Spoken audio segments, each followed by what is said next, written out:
that this is terrorism. It's all independent. There's no coordination to it at all.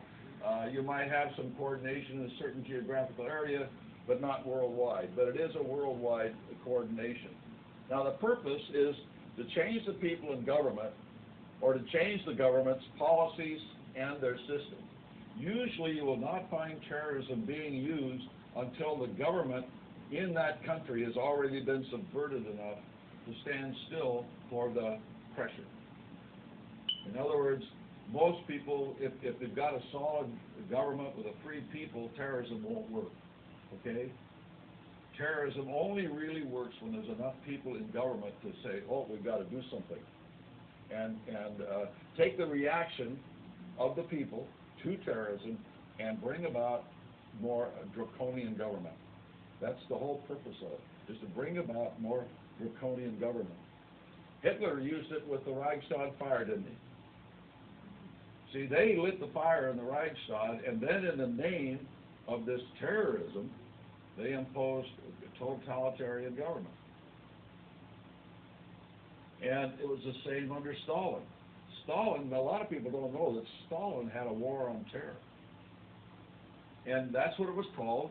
And he had the Chetka go out and kill a few people, pretend they were terrorists, and then as a result, he was able to arrest all of his opponents inside the Communist Party and call them terrorists and execute them.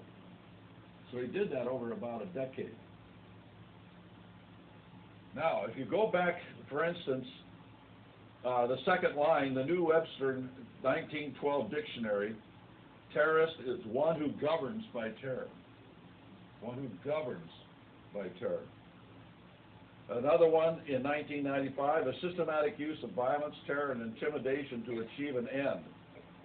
Well, there you see it's a gradual change in the definition over a period of time.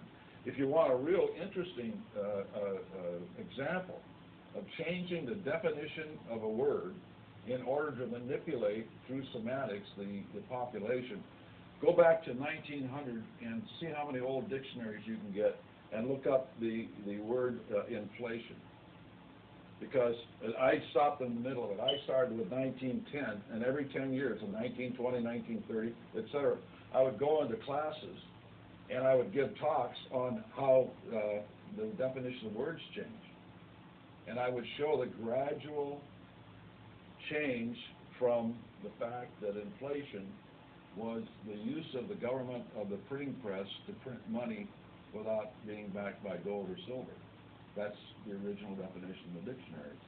But gradually now, the dictionaries are now saying it is a rise in wages and prices. And that's a result of inflation. That's not inflation itself. And so you can show people how they change the semantics. Democracy, a lot of these words changed over the years as to what they really meant. Now, we had the 1911 terrorist attack, and that was done to create a reaction in the American people. Now, how do we know that? Besides the fact that that is the standard technique.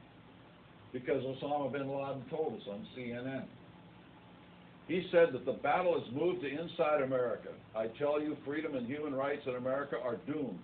The U.S. government will lead the American people and the West in general into an unbearable hell and choking life.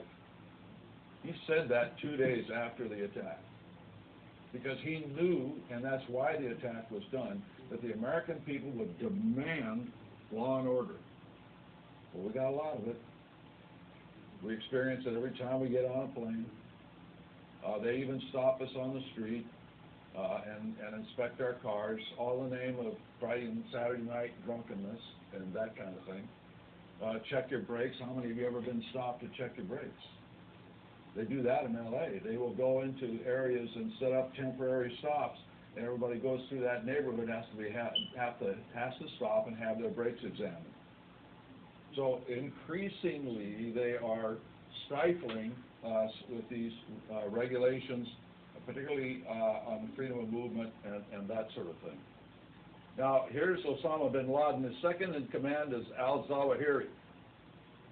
Al-Zawahiri today is the head of Al-Qaeda. He's the head